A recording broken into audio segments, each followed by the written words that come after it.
Buenas tardes. Esta presentación hace parte del trabajo de cierre final de la materia de Derecho Constitucional General en el marco de el pregrado que se adelanta desde la Universidad Nacional Abierta y a Distancia.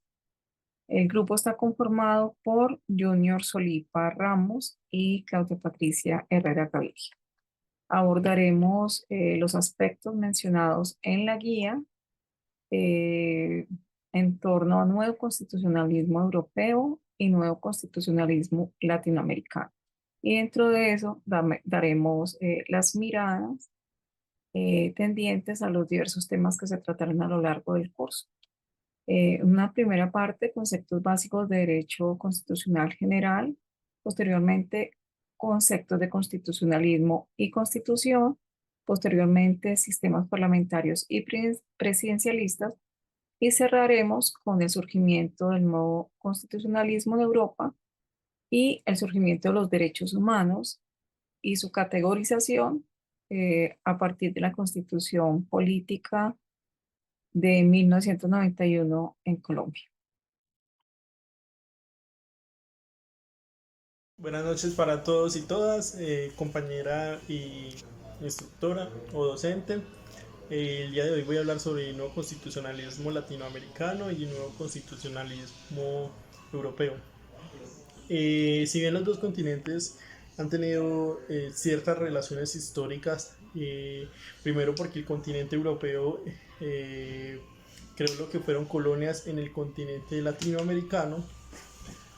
Eso no significa que en ese momento haya nacido el constitucionalismo, sino que nosotros sabemos muy bien que eso se comenzó a dar por ahí en el siglo XIX y así.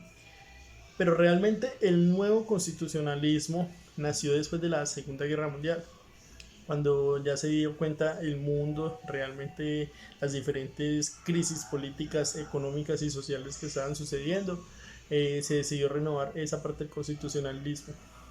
¿Y cuál es la diferencia entre el constitucionalismo antiguo y el constitucionalismo moderno?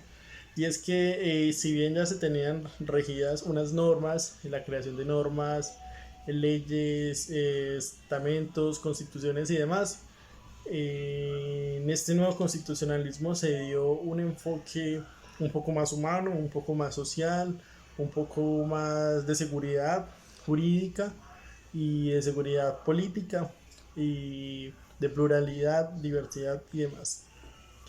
El nuevo constitucionalismo en Europa se destaca por varias cosas. La primera porque cada país pues tiene su proceso de constitucionalismo, no todos son iguales, de acuerdo a la historia y la evolución del país, también el nivel de libertades que tengan. El hecho de que haya constitucionalismo no significa que siempre va a ser democrático. Como sabemos, existe el constitucionalismo democrático y antidemocrático, aunque casi todos los países de Europa pues son democracias. Y también sabemos que no existe constitucionalismo flexible y el constitucionalismo fuerte o rígido, uno solo que sea en Europa, ¿no? Porque sabemos que también está lo que es la Unión Europea, que tiene su propia norma constitucional, tiene su propia constitución, pero digamos que no es como de un cumplimiento obligatorio que cada país tiene que hacer, que cada país tiene que someterse a eso, sino que digamos que es algo que funciona como en los Estados Unidos, que si bien hay leyes estatales, también hay leyes federales. Las leyes federales son las que se disponen pues en el tema de libertad, el tema de la muerte, de la pena de muerte, el tema del consumo de las drogas. Entonces cada país en Europa tiene sus ciertas normas de acuerdo a lo que ellos consideren, que ya es el conducto ético, pero también están regidos bajo unas normas, digamos, en el proceso de integración que se debe de respetar, en este caso en la Unión Europea. Entonces digamos que ese es el nuevo constitucionalismo europeo, con un enfoque en el respeto de los derechos humanos, la diversidad política, económica, el proceso de las relaciones internacionales, el respeto de las diversas culturas y sociedades.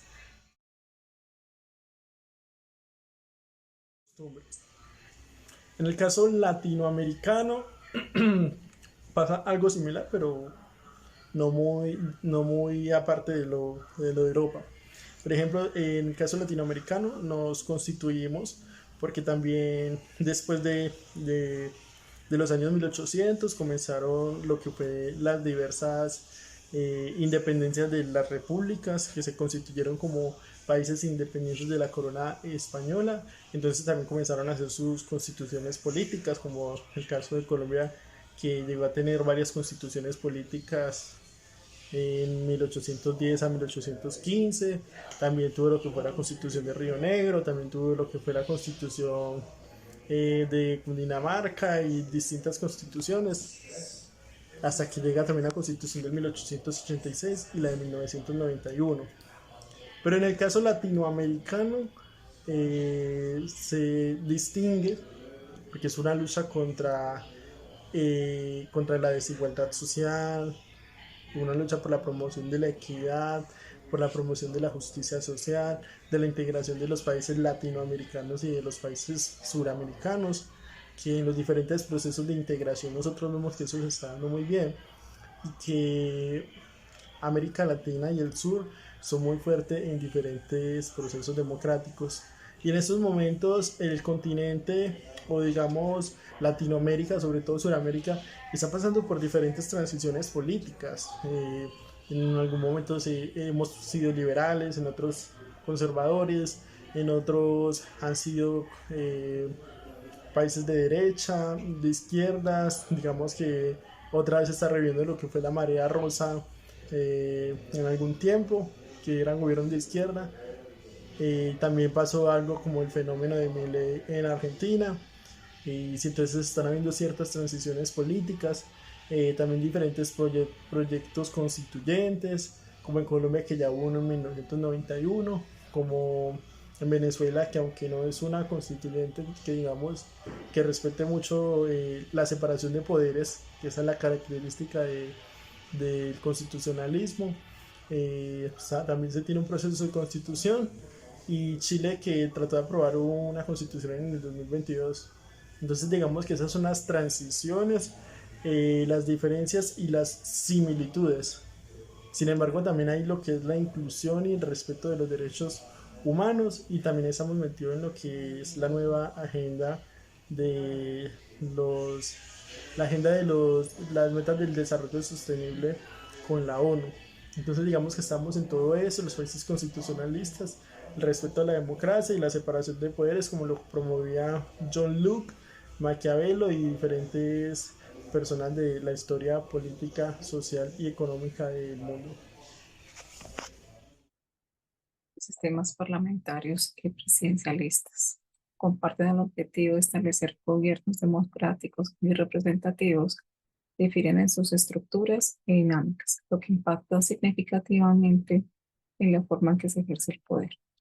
Por un lado, los sistemas parlamentarios, donde el poder ejecutivo emana del legislativo, se puede decir en cierta medida que se fomenta la colaboración y la formación de coaliciones entre diferentes partidos políticos. Esta relación entre el ejecutivo y el legislativo promueve en cierta medida la cultura política arraigada en el diálogo y la negociación, ya que la estabilidad del gobierno en cierta medida depende de ese proceso de cooperación conjunta y continua que se gesta entre las diversas fuerzas políticas representadas en el Parlamento. Por otro lado, los sistemas presidencialistas, al independizarse del poder ejecutivo y legislativo, pueden destacar la figura de un líder carismático eh, en el proceso, aunque esto puede otorgarle al presidente una mayor autonomía para tomar decisiones, también lo enfrenta a un mayor equilibrio de poderes. La separación de poderes puede generar tensiones y desafíos en la toma de decisiones, ya que el presidente puede encontrarse con un legislativo que no comparte su visión o agenda política. Esta dinámica puede influir en la dinámica en la que se ejerce el poder y puede generar, digamos, procesos que generen tensión y que no garanticen, por ejemplo, las reformas que requiere el país o los países más bien. Esto tiene impactos significativos en el control político, mientras que en los sistemas parlamentarios, los mismos parlamentarios ejercen un mayor control sobre el Ejecutivo que los sistemas presidencialistas. Puede tener más autonomía el presidente, pero de igual forma se ve sometido a una rigurosa control y equilibrio de poderes. En la ejecución del nuevo orden constitucional contemporáneo, estas diferencias y similitudes han dado lugar a sistemas híbridos modernos que buscan una mayor democracia y representatividad de la ciudadanía. Eh, Estos dos sistemas muestran también de alguna forma cómo es la complejidad moderna eh, en todo el proceso, digamos, que tiene diversas perspectivas y que se enfrenta a dinámicas particulares de cada nación.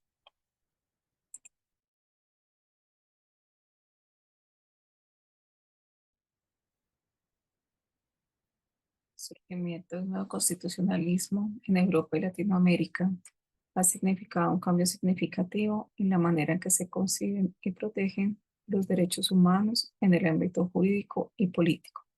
En Europa, este cambio, que estuvo relacionado con un proceso de integración europea, es evidenciado por la creación de tribunales constitucionales que salvaguardaron los derechos fundamentales ante las actuaciones estatales. En América Latina, la transición democrática ha generado la creación de constituciones que priorizan la garantía de los derechos humanos. En el caso específico de Colombia, la Constitución Política de 1991 nace en medio de un movimiento de reivindicación inspirado por estudiantes universitarios en un contexto de un país, por una parte, controlado por el narcotráfico y por otra, en procesos de gestación de un acuerdo de paz, o más bien de muchos acuerdos de paz. Este proceso ha marcado el surgimiento de un nuevo constitucionalismo en el que el país, a su vez, ha clasificado los derechos humanos como fundamentales y establecido un marco legal sólido para su protección, fomentando su implementación efectiva a nivel nacional. En alguna medida podríamos decir que las repercusiones del nuevo constitucionalismo han significado un enfoque que brinda más garantías para los derechos del ser humano, impulsando la consolidación de un sistema jurídico que reconoce y protege de manera integral los derechos fundamentales. De igual forma, también se ocupa de la protección de los derechos colectivos y del medio ambiente, así como de las comunidades y minorías étnicas. Podríamos decir en esa medida que las repercusiones del nuevo constitucionalismo han significado un enfoque que tiene más garantía hacia la protección de los derechos del ser humano y a la par ha consolidado un sistema jurídico sólido que protege de forma integral los derechos fundamentales. Históricamente, los derechos humanos tienen sus raíces en la Declaración de los Derechos del Hombre y del Ciudadano y la Declaración Universal de los Derechos Humanos. Pero en 1991 significó un hito entre esa constitución del pasado, en 1886, y un enfoque más progresista que le apuesta a los derechos fundamentales, que incluso concibe los derechos colectivos y del medio ambiente, y proporcionó una distinción clara entre los derechos y garantías fundamentales, colocándoles en una especie de estatus especial y colocándole en cierta medida en la protección de la dignidad humana.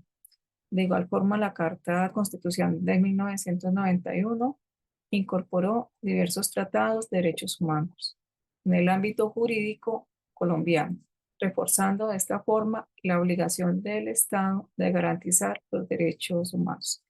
En esa medida, también se consolida el compromiso del país en la protección de los derechos humanos.